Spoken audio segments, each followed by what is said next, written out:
ये students we are just continuing a previous chapter, और जैसा आपको पता है अपन ने लास्ट क्लासेस में थ्योरी पढ़ी थी, अब अपन प्रैक्टिकल पढ़ते हैं।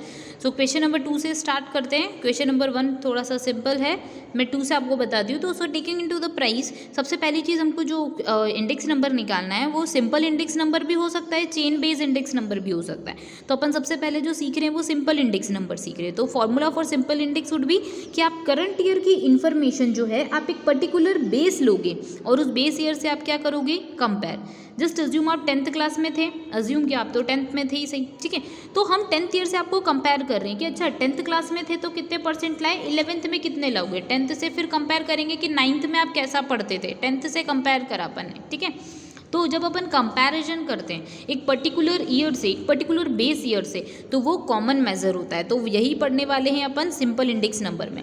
सो taking the price of 2003 as a base, आपको पता है कि हमको इंडेक्स नंबर निकालने के लिए एक बेस ईयर निकालना पड़ता है। तो 2003 को आप बेस लोगे, यानी कि आपका कंपैरिजन का बेस क्या होगा, 2003, और इससे आप सबको कंपेयर करोगे कि क्या मार्केट में इंडेक्स नंबर बन रहा है, and compute the index number from for all the year, सारे ईयर्स के लिए आपको इंडेक्स नंबर निकालना है। सो आपको ईयर की इन्फॉर्मेशन दे रखी है, प्राइस दे रखी है। सो आई रिटन इट, मैं लिख चुकी हूँ। ईयर की इन्फॉर्मेशन दे रखी है 2003, 4, 5, 6, 7, 8, हमको 8 साल की इन्फॉर्मेशन दे रखी है, 6 साल की अपन ने लिख दी।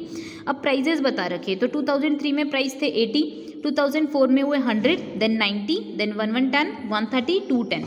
अब हमको क्या करना है, हमको बेसिकली स्टूडेंट ध्यान ये रखिए कि इसका फॉर्मूला रटना मत, इसको सिंपल तरीके से समझना। अगर आपकी प्राइस 80 है तो आपको यहाँ पे कंपेयर करने के लिए कुछ मिल रहा है क्या, नो। आप 80 को 80 से कंपेयर करो। तो जो भी आप लोगों का इसका फॉर्मूला है, वैसे मैं आपको बता देती हूँ, तो जो भी आप लोगों को कंपेयर करना है, तो जो कंपेरेबल अमाउंट होता है वो आप ऊपर लिखते हैं और अपॉन में लिखते हैं बेस ईयर की information. Current year divided by base year multiply by 100, it would be your formula कि आपका करंट से आप करंट ईयर की अमाउंट को बेस ईयर से कंपेयर करोगे और आपको पता पड़ेगा इंक्रीज और decreased value. Hope you got it, ठीक है। अब ये जनरली देखा जाए तो परसेंटेज या रुपए की फॉर्म में हो सकता है। तो अपन बात करते हैं 2003 की, तो अपना फॉर्मूला अगर हम देखें तो current year upon base year multiply by 100, या हम ये बोल सकते हैं कि 80 को अपन 80 से कंपेयर कर रहे हैं, तो कुछ इंक्रीज डिक्रीज है क्या, no. Ultimately percentage would be 100, means 80 upon 80 multiply by 100 would gives you 100. Next अपन 2004 की बात करते हैं, तो अपन को कंपेयर क्या करना है, 100, किससे कंपेयर करना है, 80 से, तो जिससे कंपेयर करना है उसको नीचे लिखेंगे और मल्टीप्लाई करो 100, यानी 100 अपॉन में 80 multiply by 100 would gives you 125। Next would be 90, तो 90 को कंपेयर करना है, किससे करना है, 80 से, तो 90 अपॉन में 80, जिससे कंपेयर करते हैं या कंपेयरिंग ईयर या बेस ईयर अपन नीचे लिखते हैं और ऊपर जो कंपेयर करने वाला अमाउंट है, तो 90 upon 80 multiply by 100, that's it. आगे अपन बात करते हैं तो 110 है, तो 110 divided by 80 multiply by 100 would gives you 137.5% या 137.5। अब अल्टीमेटली हमारे पास आता है 130 रुपीज़ है या 130 है, तो 130 को अपन क्या कर रहे हैं, कंपेयर कर रहे हैं, तो 130 divided by 80 multiply by 100 would ultimately gives you 162.5, then 210 upon में 80 multiply by 100 would gives you 262.5। तो this would be your price relative, means आपका प्राइस से आपने रिलेशन निकाला। तो यहाँ पे 100% था, यहाँ 125%, यहाँ पे 112.5, यहाँ 137.5। तो इस तरीके का फॉर्मूला होता है जब अपन इंडेक्स नंबर कैलकुलेट करते हैं। तो करंट ईयर जो कंपेरेबल अमाउंट होता है उसको डिवाइड करते हैं बेस ईयर से, मल्टीप्लाई करते हैं 100 से। अब अपन एक और कॉन्सेप्ट पढ़ लेते हैं, ठीक है। नेक्स्ट क्वेश्चन एक और देखते हैं, जिस क्वेश्चन के अंदर हमको क्या बोल रखा है, उन्होंने एवरेज निकालने का बोल रखा है। आप चाहो तो बेस ईयर लो, आप चाहो तो एवरेज लो। सो क्वेश्चन नंबर 4 अपन को बोल रहा है find out the index number for the basis of the following. One is you have to take a base year is 2001। अब तो आप 2001 को बेस ईयर लेके कैलकुलेट कर सकते हो, ये आप होमवर्क में करेंगे। इसके अलावा टेकिंग 7 ईयर्स एवरेज प्राइस, यानी आपको 7 ईयर की प्राइस का क्या लेना है, एवरेज। अब उसने क्वेश्चन में अपन को ये नहीं बोला कि 2001 को बेस लो, 2002 को लो। अब क्वेश्चन ने बोल दिया कि आप एवरेज प्राइस को बेस लो, तो कोई दिक्कत नहीं है, अपन एवरेज प्राइस को बेस ले सकते हैं। अब ईयर की इन्फॉर्मेशन दे रखी है, तो 1, 2, 3, 4, 5, 6, 7 अपन ने लिख दिया, दैट्स इट। अब उसके बाद अपन को क्वेश्चन ने बोल रखा है प्राइजेस दे रखी है, तो 80 है, 100 है, 90 है, 1110 है, 120 है, 130, 210 है। अब हमको कंपेयर करने के लिए एक फिगर चाहिए, तो कंपेयर अपन किससे करेंगे? तो आप लोगों को पता है अपन को एवरेज लेना है, तो सबसे पहले एवरेज लेते हैं। एवरेज का फॉर्मूला क्या है? Total of observation divided by number of observation. तो total of observation would consist the total of whole amount, ठीक है, जो 7 ईयर की इन्फॉर्मेशन थी उन सबको कंबाइन कर दो। तो 80, 100, 90, 1110, 120, 130, 210 सबको टोटल किया और डिवाइड कैसे कर दिया? नंबर ऑफ ऑब्जर्वेशन, यानी 1 2 3 4 5 6 7 से डिवाइड कर दिया। तो टोटल ऑफ ऑब्जर्वेशन आता है 840 divided by 7 would ultimately gives you 120, यानी आपको सारे अमाउंट को किससे कंपेयर करना है? 120 से। तो अब अपन निकालते हैं प्राइस रिलेटिव। प्राइस रिलेटिव निकालने के लिए कंपेयर कैसे करना है? 120। तो फॉर्मूला क्या होता है? Current year divided by base value multiply by 100। तो करंट प्राइस क्या है? 80, बेस कितना है? 120 मल्टीप्लाई बाय 100। तो अपन को चेंज पता पड़ता है 66.67। ये 666 आएगा तो मैंने उसको राउंड अप करके 7 लिख दिया। नेक्स्ट वुड भी अपन सेकेंड ईयर से कंपेयर करेंगे, तो सेकेंड ईयर का फिगर कितना है? 100 को कंपेयर करेंगे 120 से, क्योंकि उन्होंने एवरेज बोला है। तो हर अमाउंट को कैसे डिवाइड करेंगे? 120 से, और मल्टीप्लाई करो 100 से, तो अल्टीमेटली आता है 83.3। अब थर्ड ईयर में भी यही होता है, 90 डिवाइडेड बाय 120, यानी current price is 90 and your base price would be 120, तो मल्टीप्लाई बाय 100 करते तो 75%। देन फोर्थ ईयर में होता है 110 divided by 120 base price multiply by 100, यानी 91.7। फिर फिफ्थ ईयर की बात करें तो 120 divided by 120 multiply by 100 means यहाँ पे परसेंटेज कितना है? 100 ही है। ओके, नेक्स्ट सिक्स्थ ईयर की बात करते हैं तो 130। तो जिस ईयर की आप बात कर रहे हैं वो ऊपर लिखेंगे और जिस ईयर से कंपेयर कर रहे हैं वो नीचे लिखेंगे। तो 130 divided bye 120 multiply by 100 would gives you 108.3। Next seventh के अंदर बात करते हैं तो 210 है, तो 210 डिवाइडेड बाय 120 मल्टीप्लाई बाय 100 तो 175 आता है। Okay, hope you got it. ये चीज़ आप लोगों को समझ में होगी कि ये हमारी अमाउंट निकल के आती है कि हमारा इंडेक्स नंबर जो है रिलेटिव प्राइस रिलेटिव जो है वो क्या हो जाता है। अगर एवरेज बोले तो एवरेज ले लो, वो पर्टिकुलर ईयर बोले तो उससे कंपेयर करो। सिंपल सा बस आपको लॉजिक ये ध्यान रखना है कि करंट प्राइस को जो भी आपको बेस लेना है उस बेस से आपको डिवाइड करना है, मल्टीप्लाई करना है 100 से। Hope you got it. अब इसके बाद अपन जो अगला कॉन्सेप्ट पढ़ने वाले हैं स्टूडेंट, वो है चेन बेस का। ठीक है, तो बी पार्ट जो होता है वो होता है चेन बेस इंडेक्स नंबर। तो चेन बेस इंडेक्स नंबर में क्या होता है? बहुत ही अच्छा टॉपिक है। इसमें आपको क्या करना पड़ता है, इसके लिए आपको पर्टिकुलर ईयर नहीं देते, वो क्या बोलते हैं कि हम आपको एक चेन दे देते हैं। जैसे 2001 को कंपेयर करो 2 से, सॉरी 2 को के लिए बेस बनाओ 2001 को, 3 के लिए बेस बनाओ 2002 को, 4 के लिए बेस बनाओ 2003 को, 5 के लिए बेस बनाओ 2004 को, और 2006 के लिए बेस बनाओ 2005 को। यानी प्रीवियस ईयर से आपको कंपेयर करना है। तो यहाँ पे क्या बन गई? चेन बन गई। ठीक है, तो इसी के अकॉर्डिंग अपन देखते हैं क्वेश्चन नंबर 6। फॉर्मूला सिंपल है, जो कंपेयर करना है ऊपर, जिससे कंपेयर करना है नीचे, और multiply 100, that's it.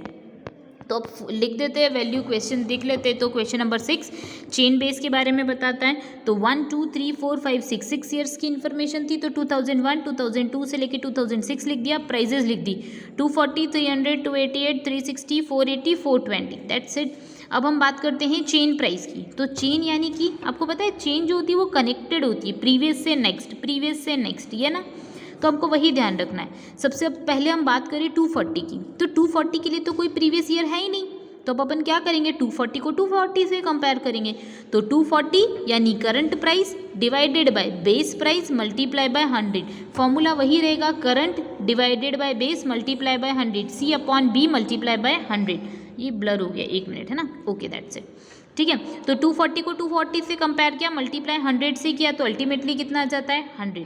Next second year. तो सेकेंड ईयर के लिए बेस ईयर क्या बनेगा बेटा? Last year 2001। तो 2002 के लिए बेस ईयर बनता है 2001, तो बेस ईयर 2001 है, तो उसका अमाउंट 240, तो 240 को नीचे लिखेंगे, बेस वुड भी जो होगा या बेस जिससे भी हमको कंपेयर करना है वो नीचे लिखते हैं, और जो करंट प्राइस है वो ऊपर लिखते हैं। ठीक है, तो 300 divided by 240 multiply by 100 would gives you 125। Next is 288। तो 288 को कंपेयर करना है, किससे करना है? तो प्रीवियस ईयर थे, तो प्रीवियस ईयर क्या है? 300। 288 के लिए प्रीवियस ईयर 300, तो 300 multiply by 100, that's it. Ultimately answer आता है 96। देन 360 को कंपेयर कैसे करेंगे? 288 से, तो लिख दीजिए 360 डिवाइडेड बाय 288 मल्टीप्लाई बाय 100, यानी कि 125 का इंक्रीमेंट है। ओके, नेक्स्ट 480 को कंपेयर करेंगे 360 से, तो लिख दीजिए 480 divided by 360 multiply by 100 would gives you 133.34। Next 420 को कंपेयर करो 480 से, तो लिख दो 420 divided by 480 multiply by 100 would gives you 87.5. Hope you got it. बस चेन बेस में ये होता है कि आपको करंट ईयर को प्रीवियस से ही कंपेयर करना होता है, क्योंकि आपको एक स्पेसिफिक ईयर नहीं दे के रखते. Hope you got it. ये चीज़ समझ में आई होगी. अब अपन थर्ड कॉन्सेप्ट पढ़ते हैं which is related to weighted. Weighted index number कैसे निकालते हैं. तो बेटा आप याद करो, हमने वेटेड एवरेज निकालना सीखा था. बस सेम तरीका वैसे ही अपन वेटेड इंडेक्स नंबर निकालते हैं. सो क्वेश्चन बोलता है कि from the following information prepare weighted index number. आपकी बुक में क्वेश्चन नंबर 13 है. अब अपन को आइटम्स दे रखे हैं, इन्फॉर्मेशन दे रखी है, फूड के बारे में, फ्यूल के बारे में, क्लॉथ्स के बारे में है, हाउस रेंट के बारे में है, मिसलेनियस के बारे में. तो ये हमको वेट दे रखा है और ग्रुप इंडेक्स नंबर्स दे रखे हैं कि फूड पे 152 है, 110 है, 130 है, 100 है, 80. अब अपन को वेट दे रखा है. वेट को अपन एक बात ये बोल सकते हैं कि इट में बी ऑफ परसेंटेज, यानी 152 का या फिर फूड का वेटेज कितना होता है 48. फ्यूल लाइट का वेट क्या है टोटल 5 और क्लोथ्स का वेट क्या है 15. तो ये वेट हम परसेंटेज की फॉर्म में भी कंसिडर कर सकते हैं. तो अपन एज इट इज पहले कॉपी कर लेते हैं. ठीक है, तो आइटम्स लिख दिया, ग्रुप इंडेक्स लिख दिया, देन वेट लिख दिया. अब अपन को क्या चाहिए, तो अपन को चाहिए वेटेड. वेट निकालना है तो अपन को सबसे पहले 152 का एक्सपेंडिचर इनकर्ड होता है, बट इसका वेट या प्रपोर्शन क्या है 48. तो 152 को मल्टीप्लाई करेंगे कैसे 48 से. फिर RW आ जाता है हमारे पास रिलेटिव वेट. इसको क्या बोलते हैं, रिलेटिव वेट. इसको शॉर्ट में मैंने लिखा है, आप समझ जाइए, रिलेटिव वेट होता है. ठीक है, तो 110 जो है अमाउंट, वो उस पर उसका परसेंटेज है, उसका वेट क्या होता है 5. तो अपन को रिलेटिव वेट निकालने के लिए क्या करना पड़ेगा, एक पर्टिकुलर वैल्यू जो हमको इन्फॉर्मेशन रुपए की फॉर्म में दे रखी है उसका मल्टीप्लाई करना पड़ेगा कैसे, वेट से. 130 का वेट क्या है 15, तो मल्टीप्लाई करने पे आता है 1950. 100 का वेट है 12, तो 1200. 80 का वेट है 20, यानी कि 1600. That's it. अब ये रिलेटिव वेट है, इसको क्या कर लो टोटल. तो रिलेटिव वेट का टोटल होता है 12596. तो इतना आप टोटल एक्सपेंडिचर करते हो और टोटल ऑफ वेट आप लोगों के पास कितना आता है 100. इन सब का जब आप टोटल करोगे 48, 5, 15, 12 और 20 का, तो कितना आ जाएगा समेशन ऑफ वेट 100. तो वेटेड इंडेक्स नंबर कैसे निकलेगा, तो वेटेड इंडेक्स नंबर निकालने के लिए हमको सिंपल सा फॉर्मूला है summation of relative weight divided by summation of weight. मतलब आपने रिलेटिव वेट यानी आपको परसेंटेज मालूम पड़ गया कि 152 40 टाइम्स 48 टाइम्स आ रहा है, तो टोटल कितना हो जाता है 7296. ठीक है, तो हमने रिलेटिव वेट को टोटल करना है और उसको डिवाइड कैसे करना है टोटल ऑफ वेट से. तो आता है 12596 टोटल हमने निकाला है, divided by 100 which is 125.96. Hope you got it. ये चीज़ समझ में आई होगी. अब वेटेड इंडेक्स नंबर निकाला है तो हमको वेट मालूम पड़ गया कि अच्छा प्रोपोर्शनेट बेसिस पे 125.96 वुड बी और वेटेड इंडेक्स नंबर. ठीक है, ओके. अब ये चीज़ आपको समझ में आई. अब अपन नेक्स्ट वीडियो में पढ़ेंगे कि कॉस्ट ऑफ लिविंग इंडेक्स जो है वो कैसे कैलकुलेट करते हैं. तो हमारे पास एक कुछ 2 टॉपिक बचते हैं, एक कॉस्ट ऑफ लिविंग इंडेक्स बचता है, एक होलसेल प्राइस इंडेक्स बचता है. तो अपन वो नेक्स्ट वीडियो में सीखेंगे. Thank you.